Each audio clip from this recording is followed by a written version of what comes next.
Anda kembali menyaksikan Kompas Petang. Saudara, nilai tukar rupiah makin jatuh hingga ke level Rp17.800 per dolar Amerika Serikat. Meski rupiah terus mengalami tekanan, Menteri Keuangan Purbaya Yudi Sadewa optimistis ke depan rupiah bakal tetap terkendali. Saat ditanyai hasil simulasi stres tes Kementerian Keuangan untuk pelemahan rupiah, Purbaya tekankan Kemenkeu sudah berhitung dengan matang, termasuk dengan mempertimbangkan harga minyak dunia yang terus melonjak. Purbaya menambahkan pemerintah telah melakukan berbagai upaya agar gejolak rupiah tetap terkendali. Salah satunya melalui intervensi di pasar obligasi. Menanggapi rupiah yang terus melemah terhadap dolar Amerika, Purbaya bilang hal itu tidak masuk akal karena fundamental ekonomi Indonesia bagus. Belinya di mana, Pak? Lebaran dulu ya, makasih. Bapak. 800, Pak. Dari hasil dari sudah stres tesnya belum Pak di Kementerian Keuangan? Ya saya stres. Stres tes terbaru nggak, Pak? Nggak, kita udah hitung. Pada waktu simulasi 100 dolar per barrel itu, asumsi rupiahnya juga sudah kita perhitungkan. Jadi nggak ada masalah, saya nggak harus hitung ulang APBN-nya. Tapi gini, walaupun rupiah melemah, kan bond yield-nya turun. Jadi selama bond market terkendali, kemampuan investor untuk asing ya, utamanya untuk melakukan investasi dan domestik juga di bond kita akan terjaga juga. Ini terjadi katanya fundamentalnya bagus, sebetulnya nggak masuk akal. Saja melemah itu kalau ada gangguan di fundamental. Jadi biar santai. Untuk menahan agar rupiah tidak semakin ambruk, pemerintah mengeluarkan aturan tegas per 1 Juni mendatang.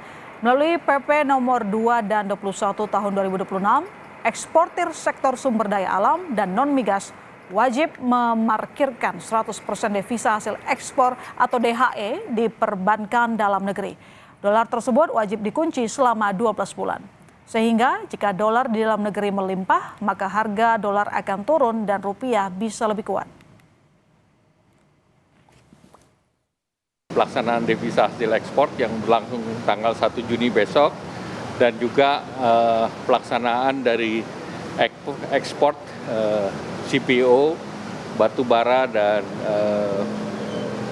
ferroalloy, berbagai instrumen regulasi baik dari Permendak, dari BI maupun dari Menteri Keuangan juga akan disiapkan dan akan sebelum 1 Juni itu akan diselesaikan.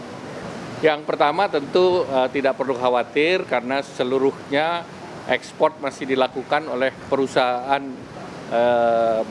di sektor existing ya, batu bara, CPO maupun ferronikel, dan dalam ekspor itu langsung ada pelaporan kepada Danantara, sehingga dalam 3 bulan nanti kita fine tune sistemnya. Tak hanya dari sisi fiskal, dari sisi moneter, Bank Indonesia juga ikut menyalakan alarm dengan menaikkan suku bunga acuan BI rate menjadi 5,25%. Tujuannya agar para investor asing mau tetap menyimpan uangnya di Indonesia, sekaligus membentengi rupiah dari dampak konflik di Timur Tengah. Bank Indonesia memprediksi rupiah akan kembali menguat pada Juli dan Agustus. Untuk memperkuat stabilisasi nilai tukar rupiah dengan terus melakukan intervensi, dengan kenaikan BI rate, juga dengan perubahan struktur suku bunga SRBI, kami meyakini rupiah itu mendapat tekanan April, Mei, Juni, tapi akan menguat di bulan Juli dan Agustus. Menanggapi kebijakan pemerintah untuk memperkuat rupiah, ekonom menilai hal itu harus dimulai dari membereskan persoalan dasar, yakni jumlah orang miskin yang semakin bertambah. Untuk itu, pemerintah diminta tidak hanya fokus mengejar angka target di atas kertas, tapi juga harus sensitif pada fakta di lapangan, terutama merosotnya daya beli masyarakat akibat efek domino pelemahan kurs. Intinya apa? Intinya masalah struktural ekonomi kita, seperti kelas menengah yang tertekan, orang miskin masih banyak, itu tetap menjadi problem hari ini. Ya kan? Jadi sama kayak Pak Prabowo bilang kan, orang miskinnya bertambah gitu. Jadi ini isu yang sangat-sangat serius. Kalau ngeliat data Susenas, itu ada 194 juta orang hidup di bawah 50.000 per hari. Ya, dan saya rasa itu dia ya. Jadi kenapa kita harus lebih berempati dengan masalah-masalah saat ini karena harga-harga di lapangan udah naik. Kalau kita melemah itu kita hanya melemah melawan US dollar kan.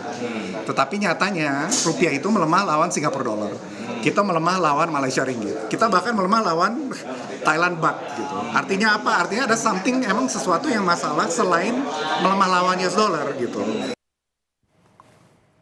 Sebelumnya pada perdagangan Selasa 26 Mei kemarin, rupiah melanjutkan pelemahan 4 hari berturut-turut. Mengutip data Bloomberg, rupiah di pasar spot ditutup di level 17.796 rupiah per dolar Amerika Serikat, melemah 0,30% dibanding posisi sebelumnya, 17.744 rupiah per dolar Amerika Serikat.